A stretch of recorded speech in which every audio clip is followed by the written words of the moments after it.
Welcome back, everybody, to another exciting episode of Ready Up. My name is Spicer. And I'm Leo. And we are going to talk about Game of Thrones, Season 8, Episode 3, correct? Yes. So we like to break things down into 6 categories: directing, writing, acting, music, sound, and visual effects. So before we begin, let's just stress out, this section is going to be spoiler free. We're not going to get into any detail. We will have a spoiler discussion later, and we will warn you properly. Thank you. That's very correct. So let's get started with direction. Directing on this one I thought was really, really good. A lot of people are complaining about not being able to see things, but actually I think that added to the tension of this episode. It all flowed well. I think in terms of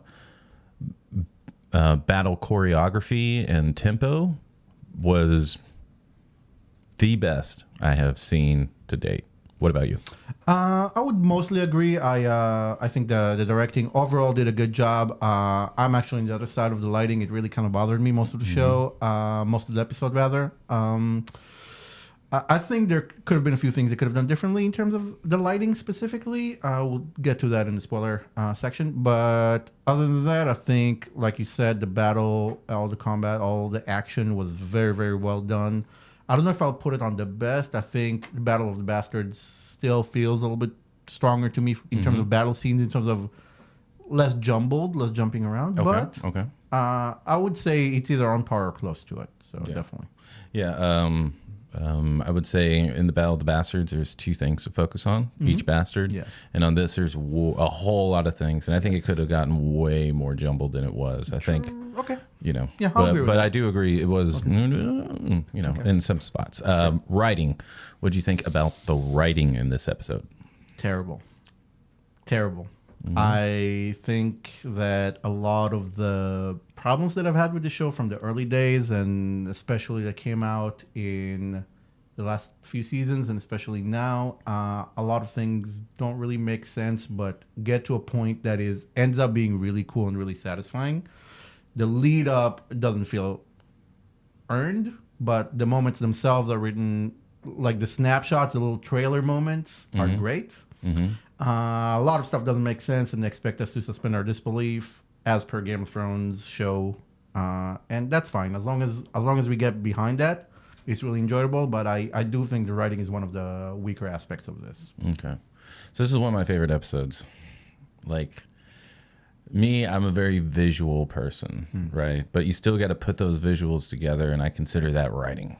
Okay, if you want to go out of your way for it. Yeah. So in terms of that, and giving me a very, very tense-filled, satisfactory episode, I think the writing's fucking great. Okay. Yeah. I respect that. You have the right to be wrong. Oh yeah, thank you.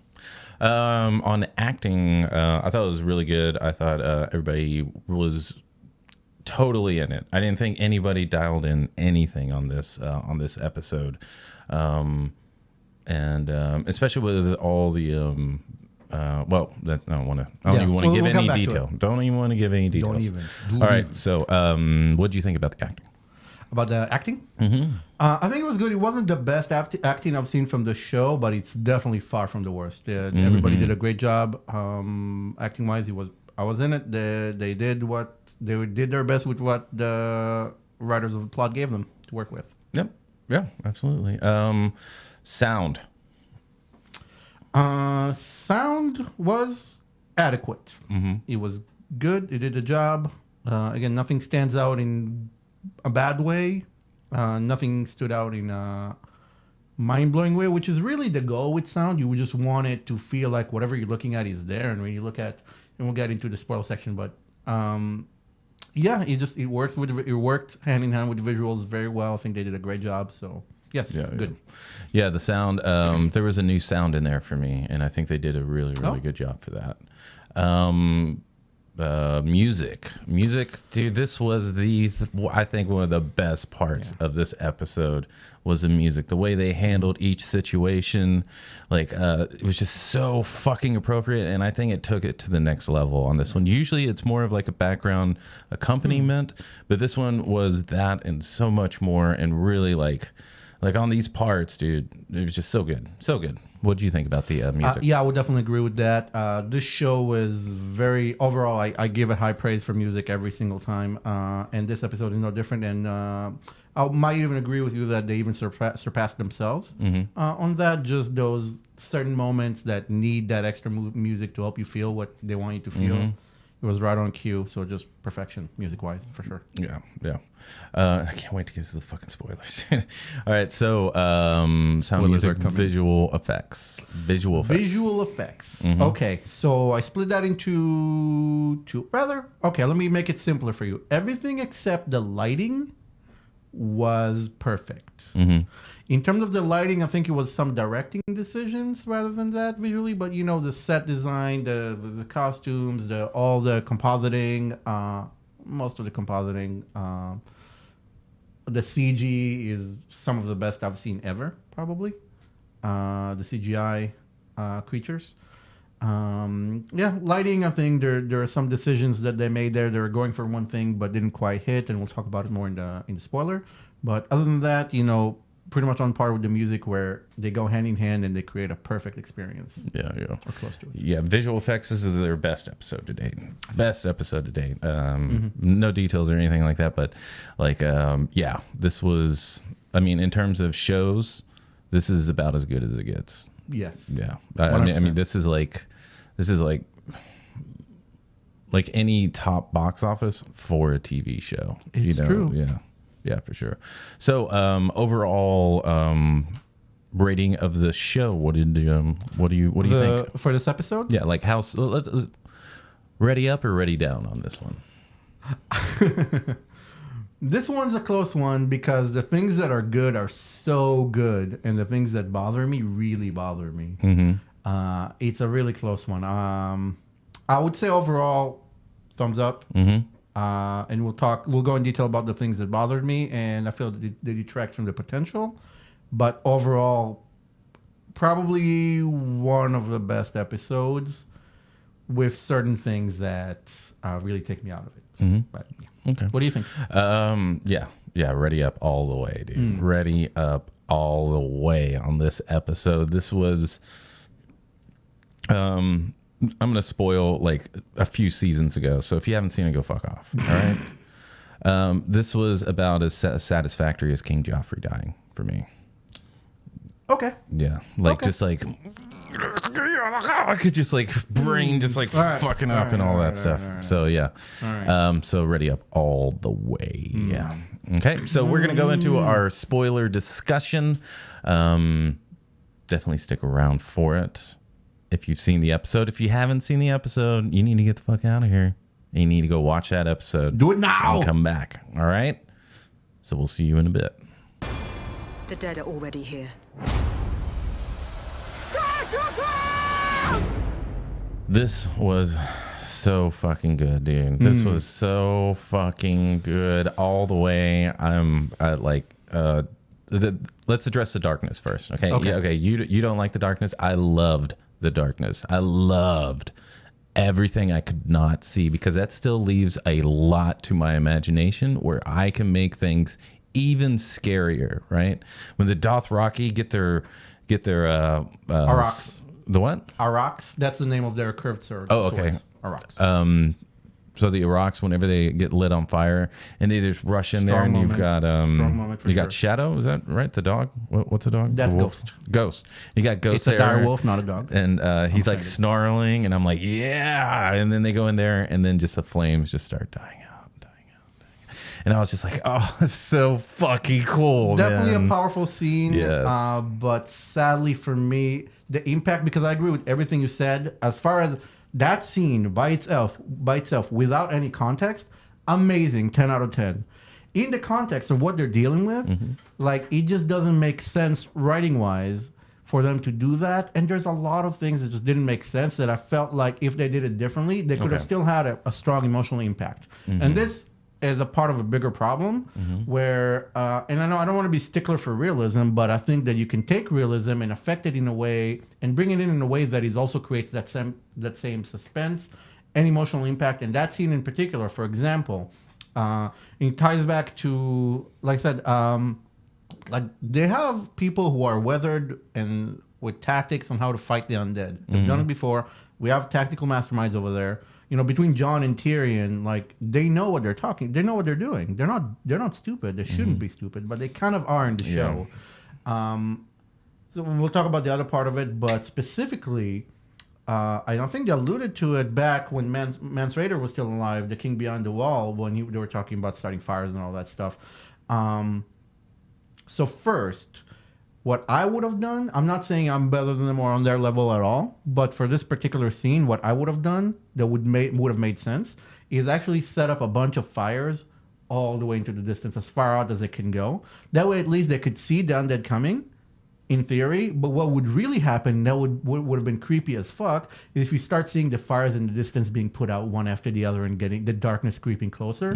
Use the darkness as a tool besides just seeing a black screen the whole time. You know, like see the light retreat. I think that was what they did with the swords. I think it's, but I mean, that's like, what they were going for. Like I can that's see. another problem. I'm just saying, get that effect, and then again with the. I understand, but like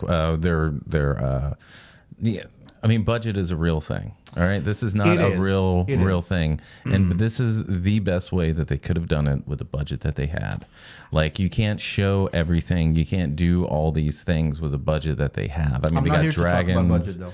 But like, there's just, but it's a reality. It is, and I'm gonna say this right now. Every single bit of my criticism, every single one of it can be waved away with the budget answer, and it's a legitimate answer. I'm not denying that at all. I'm just looking for an objective, just as purely enjoying the story and being immersed in the story. This is what doesn't work. Okay? Yeah. So I'm going to tell you ahead of time. Every single complaint that I have, they had a good reason why they did it a certain way, and I know it. I just want to analyze it from a narrative perspective and from a viewer perspective. But I definitely agree that them just rushing into the darkness, I was just, I kind of questioned it a little bit, but I was like, sound like they're gonna, wait, and then go back. You know, they were in it, they were gonna go, so I just accepted it. Like, but yeah, I do agree that the whole like rushing into the darkness was really not the smartest thing. It's not just that; it's also that like when you think about what is the enemy they're fighting, they're fighting an enemy that bolsters its forces with every unit you lose. Every person you lose becomes part of the enemy's army, right? What is the best tactic against something like that? I can think of two in the medieval technology levels: archers, which they've made excellent use of throughout the episode, and hit and run tactics with riders, with cavalry. And that is literally what they're established the Dothraki to be the greatest at. In the books, in the show, that's what they do. They are Dothraki riders. They have that mobility to inflict damage and casualties to the enemy without losing enemy. Hit and run. But instead, they just charged on and just fought them out there. And it's like, that's not what cavalry does. Yeah, so I think they were following what they would normally have done anyway for any other like enemy, which they shouldn't have done. But I think that adds to the fact that they were overrun. And that added more tension to me, because I still haven't seen, I mean, I've seen the undead before, clearly. You know, I've seen them walking around and attacking in a few seasons ago. But like in the darkness, it's even scarier. You know, like everything was for the tension, and I think it paid off for me. Okay. I would disagree. I'm glad it paid off for you. For me specifically, I think they would have ended up with the same result, but if they had better, a more sound strategic decisions, I'm okay with them ending up where they ended up. But it felt like everything was going too fast without them doing something reasonable first. Right. Like if, for example, just throwing it out there, and again, this is unlimited budget, so take it with a grain of salt in terms of how practical it is, right? But say this episode was 2 episodes, which is what we kind of expected. I was surprised it was not 2 I was really episodes. surprised. We'll get to that in a second, because that's a big one. But okay, say they had the time and they had the budget, all right? You do the tactics correctly, so then it feels more menacing when eventually they get overrun, maybe by an ambush, maybe they do the hit and run and do some initial success, and you think, oh, we can do this, and then you get overrun, despite doing the best, doing everything right, and still getting overrun because of the sheer numbers of them. So still end up where you ended up, but do things correctly from a tactically sound perspective. Remember, they're not like wild. They're standing there in formation. They're taking orders. They're not stupid. Right. But they are stupid because all the tactical decisions made in this episode were really, really stupid. And I understand they wanted to do it to move things along. The trebuchets, like they were firing and firing, and then they just stopped. And then you could hear all of them running, and they didn't keep following There's up a with lot the of weird trebuchet. stuff that were really plot devices more than anything else, and really took me out of it. Yeah. Now that said, well, let's not detail each one. Let's just say that in the battle there is a lot of things that took you out of it because it just wasn't the smartest thing to do. And it goes back to the crypt situation, which we brought up. Dude, that I didn't even think about that until it happened. I was like, oh my god, they're I was like, come on, man, you know, they all know. John knows they're fighting a guy who raises the dead. Remember how, what was that episode where it's like, when he's like floating away on the freaking boat? He knows what he can do. And he's going to put all the civilians without any protection in a giant underground graveyard. Are you shitting me? Like, seriously. But it was the safest place to go. Was it, though? It was. I mean, it was the safest place to go. Okay, so at least have a few people there who can fight. Because there was a slaughter. Yeah, there was no one there. I was like, why wasn't there anyone there to fight? Yeah, you know what? If you want to fight some ancient skeletons, it's like, okay, that's not as much as what's out there, maybe. But I guess, like, tactically, would you be like, okay, if they get to the crypt, it's pretty much overrun and there's nothing we can do. Do we want to waste even one man protecting them? I mean, like, is one man going to go back and then, like, turn the tide, with a sword? Well, listen. Listen. I think I agree with you that they should have had like 6-7 people there armored up, but like. So now you're making a tactically sound decision. No, this is the good guys. Okay, they want to protect the civilians. That's what it's all about. They say that throughout the show. It's all about protecting Westeros for other people because this is what this is all about. They say this is how John convinces Danny to join them. Right? It's about the people. Yep. Right. So even if it wasn't the most tactically sound position, like still. John would know they would rise up. You're just going to leave all the women and children and the uncombatants overall to just die down there? Because that's zero protection. That's zero. Like, come on, man. Even if it was, I would concede, because that's a counter argument that I heard, that it was factually the safest place in Winterfell. Okay, but you still know for a fact that those graves are those dead are rising. Yeah, like one for every 2 graves or something like that, Give me 5 men. Yeah. Give me 5 men. That would not... Honestly, with the way they were just throwing numbers at the undead, they did not do any good up there either. They were just bolstering the army of the dead. You don't throw numbers at the undead. I mean, it was like... I think... They were ready for like a no-win situation, like we're all going to die. But that's the thing. But like there are ways to get more mileage out of it because really their plan was to buy time, draw the Night King out, and then assassinate him. That was the plan, right? And to get to that point, you have to bleed him, as in you have to bleed his army. You have to cause a lot of losses to make him intervene. That would be the strategy. Right. You don't throw numbers at the army of the dead in one-on-one combat like that. The hit and run. So all of that. So we're going past that, but those were really bad decisions that bothered me. It doesn't make sense for me that the characters in charge would make those decisions. All right. So okay. So we're good with that. So yeah.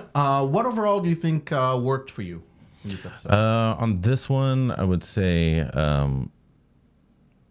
Well, when you asked me that question, I answered myself, what gave me the strongest emotional reaction? And that would be the little girl queen. Like she was Lyanna Mormont. She was like, I will not hide underground. I will fight. I swore. And then she goes out there and like, whenever she was like, dude, I was crying, dude. I was crying. And then whenever she finally stabbed him, I was like, that is a fucking death right there, dude. That's the way you go out, man. And then whenever she was raised back up, I was like, oh, it was so bad. But what about you? What was your strong point? So just in response to that scene, I think without reservations, I agree with you 100%. Her arc and the way she just, the heroism of her and the fact that she had a real impact on the battle. It wasn't just a token little girl fighting. She did. She did a serious thing. She sacrificed herself. Because that thing was fucking up everything, man. That giant. Yeah. That was amazing. That was amazing. Just that heroism was truly inspiring. The best moment for me, despite the issues, the best moment for me was the very end. Yeah. It was surprising. I did not expect that. I'll tell you that. I was certain they're going to drag this fight out until for at least 2 episodes, because that's where all the stakes were, you know. So I'm super surprised. However, I'm glad Arya's the one that did it. Just Arya. This was Arya's episode overall, like start to finish. This was Arya's episode. There's a little bit of a weirdness in the middle where she loses her spirit and then needs to be talked back up by Melisandre, but. That's fine with me. Because I mean, the situation is fucking. I mean, it's something you don't ever deal with. You know, like when people acted out of sorts, I was like, no, I get it, dude. I get it. You're fighting the dead right now. You do whatever you need to do. Yeah. But yeah, it was definitely her episode. Whenever you just saw the little waft of hair, I was like, okay, someone's coming up, and then Arya's already midair. That scene, that exact scene is my favorite scene. Yes, just like you see the hair, and the guy down there's like, huh? Yeah, and he's not my god, he's not a weak ass undead, bro. Oh my he's god. a White Walker.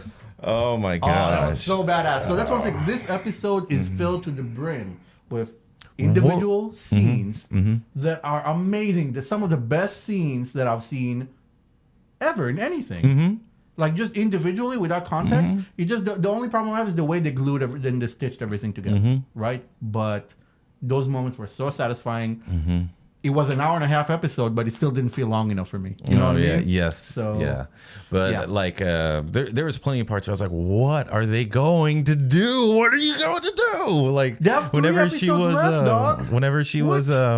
running through the halls, I was like, dude, you're just like I was just putting myself in that situation. I was like, you're just praying like whatever is next is what's next, you know, like you're being chased by the undead and they're like right on you and she's running through those halls. That was the most tense I was. The next part that was really, really tense was whenever that storm came in and the dragons were flying all around. I was like, do not lose a dragon. Do not lose a dragon.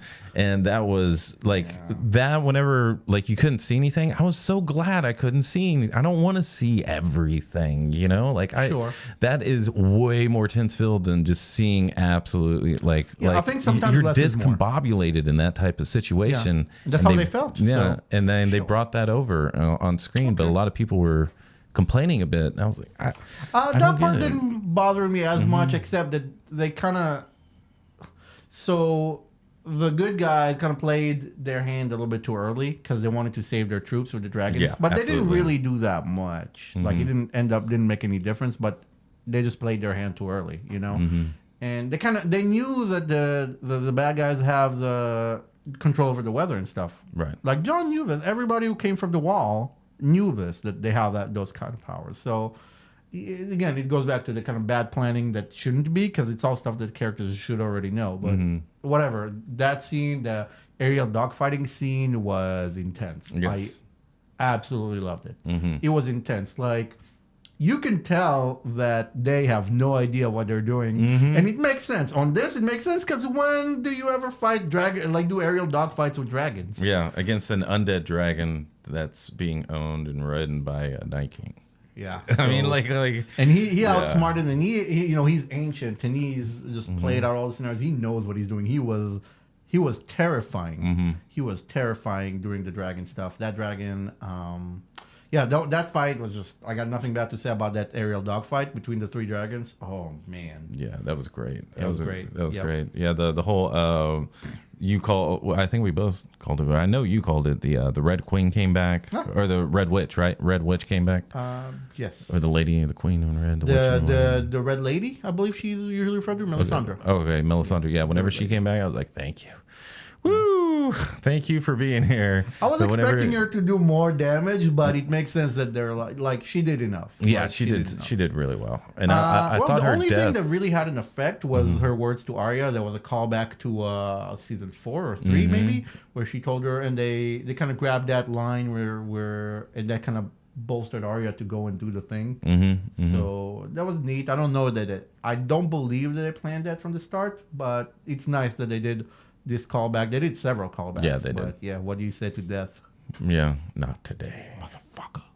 But the way she died, I thought was really beautiful. Yeah, where she took off her necklace and she just walked into the cold and just. I thought that was a very powerful scene. Yeah. Yeah, that was really good. But yeah, I honestly thought that they were gonna lose.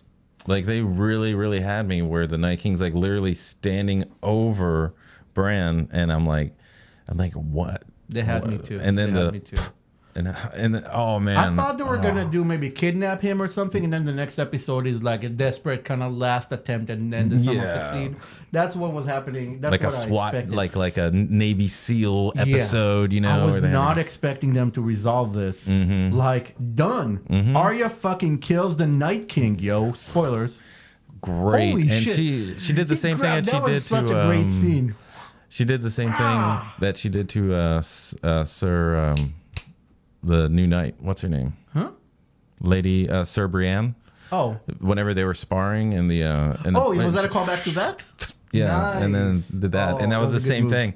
And like whenever I saw her get grasped, I was like, no, don't kill her, don't kill her. The sound, actually, I will say this: the sound on that, I'm like, oh shit, he's got to snap her fucking neck. And then she let go, and I was like, as soon as she let go of the knife, I was like, I love you, Arya. I love you. I love you. I thought she's dead. I thought she dropped it because she's dead. Oh no, I knew exactly what she was doing. I was like, I love you. That scene was legit. That scene was legit. Like I said, I have issues with the way they built up to it, but I have zero fucking complaints about how they made that scene. Yeah, that was great. So fucking good. So fucking good. Theon's death was really, really good. I liked it. Yeah. Theon, for him, hero's death. I didn't cry whenever he died, but I was like, okay, we're even. You know, all the shit that you did before, you've made up for it now. Sure. Yeah, I don't know about the suicide charge. It makes sense. I think it was beautiful. It was very touching.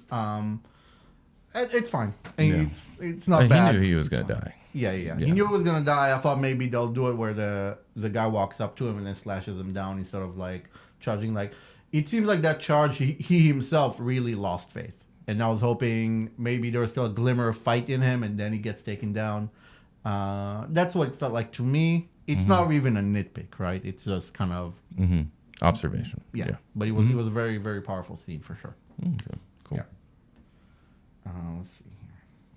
So, was there anything in this episode that didn't work for you, or would you say it was like perfection for you? Perfection in terms of... Was there anything that didn't work that kind of took you out of it? Not really. Like, whenever I was looking forward to this episode, like, since last year, but especially in this last week... there was zero disappointment that I had. Zero disappointment in this. Like all the tactical mistakes, I was like, it's not the smartest thing to do, but you're also super full of tension and adrenaline, and you're the last chance, and this is it. I get making a few mistakes. I get it, you know. But like other than that, I was willing to forgive all the tactical because like I'm not a tactician anyway. But so I didn't really focus on those things, but everything else was just really, really good. The way it ended, I thought it was going to be 2 episodes. I was gearing up for 2 episodes. It bothered me that it was so fast. Yeah, but it did surprise me that they resolved it, but the way that they resolved it, I mean, I literally have no complaints on this episode. What about you? That brings us to the next question, actually, regarding them resolving it now. We have 3 episodes to go, so what do you think this means for the future? Okay. Dragons are going to show up. All right, so they're gonna spend 1 episode talking about what they're gonna do. It's gonna have a little side plot that's gonna spice it up. All right, but I don't think they're actually gonna show up to King's Landing until the following episode. Okay. I think they're going to be talking and deliberating, and there's going to be someone Transition? doing, yeah. Okay, so battle, transition, battle. Dealing with the conclusion. aftermath of the battle, deciding what to do, then let's go get that bitch, and then, but she's absolutely 100% got something up her sleeve, dude. There's no way she's going to just be like, oh, they're going to die. She's smiling way too much to not have anything under her. Something's up. Something's up. What about you? Yeah, I agree with you on that, where, there's going to be an aftermath, transition, then whatever's going to happen. Maybe. And maybe on the last episode, they'll resolve everything, or maybe it'll get resolved like very early in the last episode, where there'll be a cliffhanger on the next to last episode. But yeah, at this point, I don't really care. You know what I mean? Like, for me, my big thing was like the fate of humanity in the world kind of deal. And that got resolved. It's done. It's over with. So from here on out, it's politics and how our favorite characters end up. And speaking of that, what do you think about the number of deaths or lack thereof in this episode? I was very surprised about all the people that survived, but lot I of them was survived. not angry about it either, because when people died, I was like, I thought Sam was gonna die, dude. But then, like, when he survived, I was like, that's right. Leo said he's gonna be the scribe, so I don't have to worry. He's a storyteller. But then I was right back in the tension because someone else was about to die. So, but yeah, I was surprised that Jamie survived. I was surprised that Sir Brienne survived. But you were right. C characters, like, they were slashing those people out. A lot of them survived as well. Really, the only big losses that we have are Theon and Sir Friendzone. What's his name? Jorah Mormont. Yeah. So they wiped out House Mormont to this episode. Like, I think they were the did? last two members of the. That's right. That's right. Yeah. I think that house is done, dog. Or Bear. But how gloriously did it end, dude? That was for the both most of them, glorious such a end. hero's sacrifice. And honestly, that was a beautiful send-off for him. Oh God, yeah, that was like whenever everybody fell, like literally less than a second, he just fell and just gave up, and that was like he was up, he was dead man walking at that point. He was like, I'm not letting her down. That was so fucking touching, man. Yeah. That was another one. That was one of the best moments of the show, and it was heartbreaking. It was touching. It was beautiful. It's his entire arc, So yeah, he just literally, like, that's the way he goes. The guy's defending and protecting the one person that he cares about the most and he loves the most in the universe, and he say, like, oh, that was just so powerful. Yeah, whenever he died, I felt like he wanted to say I love you, but he couldn't even get it out. That's what it felt like. He was like, yeah, and I was like, bro. Bro. She knows, man. She knows. She knows. Yeah, I mean, there was a lot of things where it made me. Usually, like, some of these things will take me out of it, but this episode really made me super empathetic. Sure. I put myself emotionally in these situations. That's how well orchestrated this thing was for me. And, like, they kept me, like, you would just see Jamie just completely overrun, and then they would cut. And I'm like, oh, they did that a lot. They did that a lot. Love that. They did that with John. They did it a bunch. I loved it. They do that trope a lot. The trope of somebody sacrificing themselves to save somebody else. They use that a lot, but it didn't really take me out of it. He's like, we saw it coming. It's fine. It didn't bother me. Like, the only death I knew wasn't going to happen was John. Like, I knew, like, whenever he was running after the Night King and everybody, and he just goes like this, and, like, people just start popping up, and but the dragon one, I was like, this is gonna be kind of hard to get out of here, but it would be. But they would, it was snarling up on him, and then they would cut, and I was like, yes, I love that shit. I was never worried for John. The plot armor is strong for that one, which is a weird thing to say about a Game of Thrones character, but I mean, he already died. Yeah. Did you think John was, well, I guess you read all the books before the first episode? Yeah, I did. Oh, okay. Well, for me, I never, I was wondering who was going to be the arc, the main character. Yeah, and so many times it made me thought it was someone else and someone else. Well, you have to realize that until the show surpassed the books, like, John was dead. Like on the last book, on the last chapter of the last book, Jon gets stabbed a whole lot. Oh yeah. And he dies. So, and he was not the first Stark or semi-Stark to be killed, because we're like we go through it with Ned, then we go through it with Robb, and then we do it with Jon, and in those lead-ups, like they all start making the same mistakes of being too trusting, and too good and too honorable, right? And they get killed for it. So, like the show confirmed that Jon is coming back. Joe Targaryen. Yeah. What's up, Joe? What up, Joe? So, yeah. Okay, so anything else you want to talk about before we go? Yeah, who's going to win? Who's going to win? Who sits on the Iron Throne? Well, okay, I know Cersei's a bad person. I know Cersei's an evil person. Okay. I know Cersei is not good in any way.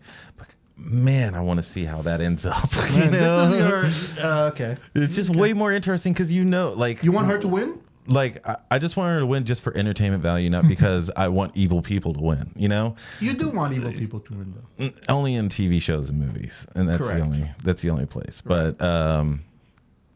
But whenever it's a good people, you just know things are going to resolve. But whenever it gets you like when they break the cycle, they give you the unexpected. Yeah, like the Red Wedding, that type of thing. Oh my God, it just takes the breath out of me. And like when heroes win, that doesn't take the breath out of me. Yeah. What about you? What do you think? Who's going to sit on the Iron Throne? So there's what I'm going to repeat what I said last time, where there's what I think will happen and what I want to happen. Actually, I honestly don't know, because they surprised me. So I'm going to scratch what I think will happen. I honestly don't know. If I had to guess who kills the Night King, I love Arya. Arya is my favorite character in the books, and in the show less so. I think Jon's my favorite character in the show, but in the book, she is my favorite character, bar none. I would not have guessed that she's going to be the one to kill the Night King. Yeah, absolutely. She kills death effectively. It's very symbolic, very powerful. So I think they're still capable of surprising me. I don't know what's going to happen, and this is what's going to bring us back to it. What I want to happen is I want Tyrion to sit on that Iron Throne at the end. I think he's the person most suited for it. In theory, even though he's been kind of a dumbass in the past season. So, but I think there'll be some redemption arc, because now all the supernatural shit is done. Now it's back to human politics. That's Tyrion's game, dog. So, okay, so we'll see. It's going to be about outsmarting. This one's definitely going to be about outsmarting each other. Okay, so and Cersei is not stupid. I got a question. I got a question for you. Okay. So next episode is going to be Aftermath, setting it up for the next episode, right? And they're going to do the tension between them. Maybe they'll go to war. Who knows? Well, there's going to be, they might go to war as well, right? So how many people is the Mountain going to kill, like in terms of A and B list characters? All I know is there's going to be a little Clegane Bowl where brother fights brother, because Sandor the Hound is still alive, and he's not a fan of his brother. Was not a fan of his brother when he was alive, and he's definitely not going to be a fan of his brother. I already fought the undead, you ugly son of a bitch. So I think that would be. Yeah. I think for sure that will be he survived this battle. I think specifically for this reason. I mean, besides saving Arya, I think that's where his path leads. Yeah, and I love that. That's what broke him out of his. Arya, yeah. Did no delay. He was all. Yeah, that was a strong scene, because his deal with fire and stuff, and his PTSD from fire. But then as soon as she's in trouble, he's just like doing this, and like, we're all gonna die, fuck. But yep. Yeah, you tell her that. Yeah. They killed Sir One Eye, best voice ever, Paladin, Fire Paladin dude. It was his time. Yeah, sure. But he was heroic to the end. Yeah, he was. He got stabbed way more than anybody else. I think maybe the dragon got stabbed more when all the zombies were on top of it. That's the only one. Is that dragon dead? So that was Drogon. That's Dany's dragon. He's very much not dead. He shows up again. Okay, so but there's another dragon that we don't know about. Because we see him, land. Yeah, and we see him get scratched by Viserion, the undead dragon. So I believe that dragon's is Rhaegal. I believe the green one, and he's the live green one, and the dead white one was Viserion. So he got scratched really bad and crash landed, and you don't see him since. So next episode we'll find out if he's just wounded or if he's dead. So yeah, because whenever all those undead got on the dragon, I was like, why is that dragon even sitting there? Like, get up like, and go. Yeah, like they knew that was another kind of stupid thing where like they wanted to create this moment to lead up to Daenerys's and Jorah's death, right? Yeah. But you know what I mean? Like it didn't make sense, and I was like, they want to create this moment, so they're gonna force it. And again, it's the things that bother me that they force the plot to go where they want it to go. You know. And it doesn't make sense. They know they're surrounded by dead. She just saved them from a bunch of dead. She just saved Jon while all the dead are swarming him. So she knows there's a bunch of dead around them swarming him. So it doesn't make sense. She's just like, I'm just going to watch his ass as he goes. Yeah, I don't understand why the dragon just didn't do 360 blowing fire, because she's not going to light on fire. She's immune to fire. Yeah. So, well, the dragon was like distracted by all the ticks on him. That was a crazy good scene, by the way. It was like shaking them up. That was really good on CG. Like that felt man, that felt like uncomfortable, you know? Right. Like, you ever see pictures of an animal that like you know, the rescues, like dog rescues, that they found them in really bad shape. They're just full of ticks. Like that's what he brought up to me. I don't like seeing this. So we've been playing this game for a little bit on these reviews. What's the last scene of the next episode? The last scene of the next episode is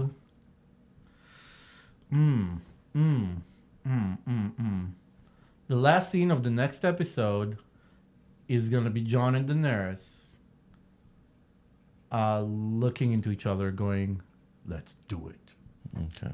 Maybe. Something along those lines. Like agreeing to kind of, I don't know, maybe launching the attack on the south. Like saying go, like standing maybe side by side, maybe not looking into each other, but just launching the attack, declaring that the attack on the south begins after they resolve whatever needs to be resolved in that episode. Okay. Yeah. So I think it's going to be aftermath discussion. What are we going to do next? No, yes, we should. And then the last scene is going to be Cersei showing what's underneath her sleeve. For the viewership? Yeah. So they're like, that guy's going to be like, oh, they're coming down to the south. I'm like, wait. And she's like, good, let them come. And then there's going to wide shot, and then you're going to know what the hell. It's going to be a bunch of scorpions. You know what? I think, did they leave that undead thing there? Well, they killed it too. Yeah. They okay. Because I think maybe she took one, and then she's got an army of undead of her own. Or working on it. Maybe. I'm thinking the main thing is going to be her scorpions. She's going to try to take down the dragons. Because think about it. If she has all this anti-air weaponry, like the army of the good guys is like... Yeah, a lot of the heroes survived, but the numbers that they had are all gone. They don't really have much of an army left. They have a dragon. They have one semi-healthy dragon is what. Right. So they're actually not doing very well right now. Like they survived, and they stopped the greatest menace this whole land I've ever seen, but. Yeah, like they're going into the situation when they're really, they got the one dragon, and I think the Cersei is prepared for that dragon. So yeah, I don't know, but also I can't bring myself to care that much. So you know. So you're checked out for the rest of the season. I'm not. I want to see what happens, but for me, the big plot, like from the very start, has always been about the Night King. Not really the Night King, but really the others and their quest to eradicate all life, and that's resolved. So for me, from this point on, is politics and being attached to the characters and wanting to know where they'll end up. So for me, I don't know. It's 3 episodes, so we'll see. For me, the Night King was a major obstacle, but the major enemy for me since I'd say since definitely halfway through the beginning season, the main enemy has always been Cersei. Okay. And so I think she's a way more interesting enemy than the Night King could ever be. Like, Night King doesn't say anything, doesn't do anything, just wants to go, has one objective, only does that one thing, and has cool powers and looks cool and does all this thing. But Cersei is one of the most ruthless bitches I've ever fucking seen in my life. And I love that. Okay, I agree. She's definitely more interesting. Lena Headey is an amazing, amazing actress. She's one of the best. Yeah, you just I think it's a matter of preference. I think the showrunners would definitely agree with you that that is what kind of brings it back. And I think some people would definitely be happy that it comes back into the human realm, where we're talking about the intrigue and the outsmarting your enemy besides away from like open combat. It's definitely interesting, and I will be interested to see if they surprise me in a good way. I certainly hope so. I think they have. I mean, they've never disappointed me. Okay. You know, they've had slow episodes or slightly boring episodes, but they've never disappointed me. Oh. So, yeah. Well, I'm glad. Yeah, it must be nice to have such low standards. So, wow. Yeah. All right. Well, is there anything else you want to talk about?